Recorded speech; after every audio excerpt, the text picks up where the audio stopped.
ईसा पूर्व 270, समय मध्य रात्रि और स्थान मगध साम्राज्य की राजधानी पाटलिपुत्र का शाही महल, जहां चारों तरफ केवल मौत का सन्नाटा पसरा हुआ था। बूढ़े सम्राट बिंदुसार अपनी आखिरी सांसें गिन रहे थे और महल के गुप्त तहखानों में सत्ता को हथियाने की एक ऐसी खूनी साजिश रची जा रही थी जिसने आने वाले इतिहास की रूह को कंपा कर रख दिया। साम्राज्य के सबसे चतुर और क्रूर प्रधानमंत्री आचार्य राधागुप्त की काली परछाई मशालों की मध्यम रोशनी में दीवार पर तैर रही थी और उनके सामने खड़ा था एक ऐसा क्रूर राजकुमार जिसे दुनिया चंड अशोक के नाम से जानने वाली थी। बिंदुसार अपने बड़े बेटे सुसीम को राजा बनाना चाहते थे, लेकिन नियति को कुछ और ही मंजूर था, क्योंकि अशोक की रगों में दया का एक भी कतरा नहीं था। उस भयानक रात पाटलिपुत्र के महल के मुख्य द्वार बंद कर दिए गए और देखते ही देखते गुप्तचरों और वफादार सैनिकों ने उन तमाम कमरों को घेर लिया जहां अशोक के बाकी 99 भाई सो रहे थे। एक एक करके आधी रात के अंधेरे में उन सभी भाइयों की चीखें महल की दीवारों में दफन हो गईं और जब सुबह का सूरज उगा तो पाटलिपुत्र की धरती अपने ही राजकुमारों के खून से लाल हो चुकी थी। अशोक ने अपने सगे बड़े भाई सुसीम को एक जलते हुए कोयले से भरे गड्ढे में जिंदा धकेल दिया और उसकी दर्दनाक मौत के साथ ही मगध के सिंहासन पर एक ऐसे सम्राट का राज्याभिषेक हुआ जिसके दिल में सिर्फ और सिर्फ बारूद और नफरत जल रही थी। सिंहासन पर बैठते ही सम्राट अशोक ने अपनी ताकत का वो खौफनाक चेहरा दिखाया जिसे देखकर मगध के लोग थर थर कांपने लगे। उसने अपने महल के ठीक पीछे एक ऐसी इमारत का निर्माण करवाया जिसे इतिहास में अशोक का नरक कहा जाता है। बाहर से देखने पर यह किसी आलीशान और खूबसूरत महल जैसा दिखाई देता था, लेकिन इसके भीतर कदम रखते ही इंसान सीधे मौत के मुंह में चला जाता था। राधागुप्त के इशारे पर वहां एक बेहद क्रूर जल्लाद को नियुक्त किया गया, जिसका काम सिर्फ एक था कि जो भी सम्राट के खिलाफ आवाज उठाए या छोटी सी भी गलती करे, उसे तब तक तड़पाया जाए जब तक कि उसके प्राण न पखेरु हो जाएं। उस नरक के भीतर उबलते हुए तेल के कदाह, इंसानी हड्डियों को तौधने वाले शिकंजे और जिंदा खाल उधेद देने वाले खंजर 24 घंटे तैयार रहते थे। अशोक अक्सर उस इमारत की खिड़की पर बैठकर कैदियों की चीखें सुनता था और उसके चेहरे पर एक ठंडी डरावनी मुस्कान तैर जाती थी। आसपास के सभी छोटे राज्य इस बात को अच्छी तरह समझ चुके थे कि मौर्य साम्राज्य का यह नया शासक कोई इंसान नहीं, बल्कि साक्षात यमराज का दूसरा रूप है, जो पूरे भारतवर्ष को अपने पैरों तले कुचलने के लिए निकल चुका है।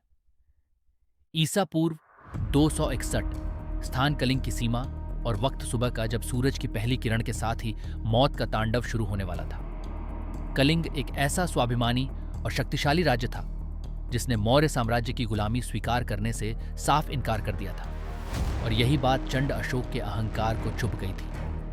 अशोक ने अपनी लाखों की टिड्डी दल जैसी सेना को कलिंग को पूरी तरह तबाह करने का हुक्म दे दिया।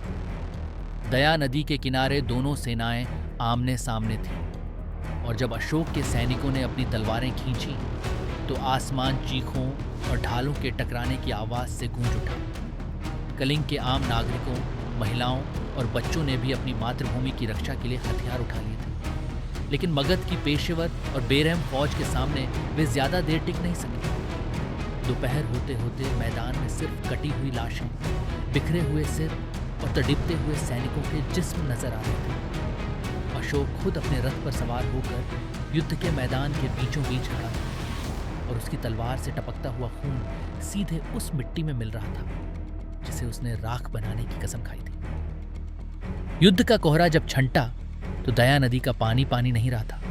वह कलिंग के 1 लाख से ज्यादा बेगुनाह लोगों और सैनिकों के खून से गाढ़ा लाल हो चुका था। चारों तरफ गिद्ध और कौवे आसमान में मंडरा रहे थे और हवा में केवल सड़ते हुए मांस और मौत की असहनीय दुर्गंध फैली हुई थी। सम्राट अशोक अपने रथ से उतरा और उसने जब उस अंतहीन श्मशान घाट पर पैर रखा तो उसके जूतों के नीचे मासूम बच्चों और लाचार औरतों की कटी हुई उंगलियां और खोपदियां कुचलने लगी। तभी उस सन्नाटे को चीरती हुई एक चीख गूंजी और अशोक के सामने एक नवजात बच्चा अपनी मरी हुई मां की छाती से लिपटकर दूध पीने की कोशिश कर रहा था, जिसकी आंखों में खौफ का कोई नामो निशान नहीं था, बल्कि सिर्फ एक खामोश सवाल था। उस एक विजुअल ने चंड अशोक के उस पत्थर के दिल को भीतर तक झकोर कर रख दिया, जो आज तक केवल नफरत और सत्ता की भूख से संचालित होता था। उसकी तलवार उसके हाथ से छूटकर खून से सने कीचड़ में गिर गई और उसे पहली बार एहसास हुआ कि उसने साम्राज्य के नाम पर सिर्फ एक बंजर कब्रिस्तान कमाया है। राजा की आंखों के सामने उसके अपने भाइयों की हत्याएं, उसके बनाए गए नरक की चीखें और कलिंग का यह महाविनाश एक भयानक दुस्वप्न की तरह घूमने लगा। और वो घुटनों के बल उसी खून से सनी मिट्टी पर बैठकर जोर जोर से हाँफने लगा। उसी खौफनाक और उदास शाम को युद्ध के मैदान के बीच से गुजरते हुए बौद्ध भिक्षु उपगुप्त की शांत परछाई अशोक के कांपते हुए शरीर पर पड़ी। उपगुप्त की आंखों में सम्राट के लिए कोई गुस्सा नहीं था, बल्कि एक ऐसी असीम करुणा थी जिसने दुनिया के सबसे बड़े कसाई को भीतर से पूरी तरह खोखला कर दिया। सम्राट अशोक ने उसी वक्त बौद्ध धम्म की शरण ले ली और इतिहास ने एक ऐसा मोड़ देखा जिसकी कल्पना किसी ने नहीं की थी। चंड अशोक का अंत हो चुका था और वहां से जन्म हुआ धम्म अशोक का, जिसने अपनी तलवार को हमेशा के लिए म्यान में डाल दिया और साम्राज्य विस्तार की नीति को पूरी तरह बदल दिया। उसने अपने प्रधानमंत्री राधागुप्त को आदेश देकर उस खौफनाक नरक को हमेशा के लिए ढा दिया और उसकी जगह पूरे भारतवर्ष में शांति, अहिंसा और प्रेम के संदेशों को पत्थरों पर खुदवाना शुरू कर दिया। मगध की जो सेना कल तक तलवारों से लोगों की गर्दनें काटती थी, वह अब भिक्षुओं के रूप में दुनिया भर में शांति और बुद्ध के संदेश फैलाने के लिए निकल पड़ी। अशोक ने अपने बेटे महेंद्र और बेटी संघमित्रा को भी श्रीलंका और एशिया के बाकी हिस्सों में धम्म के प्रचार के लिए भेज दिया, जिससे मौर्य साम्राज्य की पहचान एक खूनी सल्तनत से बदलकर ज्ञान और अध्यात्म का केंद्र बन गई। साम्राज्य के भीतर इस अभूतपूर्व बदलाव ने जहां आम जनता को राहत दी, वहीं मौर्य वंश की रीढ़ की हड्डी माने जाने वाले सेनापतियों और दरबारियों के भीतर एक गुप्त असंतोष की आग सुलगने लगी थी। राजा का ये रूप देखकर सीमा पार बैठे दुश्मन, जो कल तक मगध के नाम से कांपते थे, अब धीरे धीरे अपनी खोई हुई ताकत को बटोरने लगे थे। सम्राट अशोक अब अपना सारा राजकोष बौद्ध मठों के निर्माण, भिक्षुओं के दान और स्तूपों को खड़ा करने में खाली कर रहे थे, जिससे साम्राज्य की आर्थिक स्थिति डगमगाने लगी थी।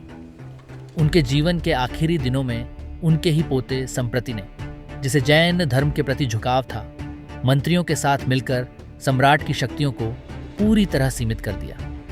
एक समय पूरे एशिया को हिलाकर रख देने वाला चक्रवर्ती सम्राट अपने ही महल में एक कैदी की तरह रहने को मजबूर हो गया, जिसके पास दान करने के लिए अंतिम समय में सिर्फ एक आधा अमरूद बचा था। ईसा पूर्व 232 के आसपास पाटलिपुत्र के उसी महल के एक एकांत कोने में, जहां कभी क्रूरता की गूंज हुआ करती थी, भारतवर्ष के इस महानतम और सबसे जटिल शासक ने अपनी आखिरी सांस ली। अशोक की मृत्यु के साथ ही उस विशाल मौर्य साम्राज्य की दीवारें भी भरभरा कर गिरने लगीं, लेकिन पत्थरों पर खोदे गए उनके संदेश आज हजारों साल बाद भी दुनिया को ये याद दिलाते हैं कि ताकत का असली पैमाना विनाश नहीं, बल्कि आत्म रूपांतरण है।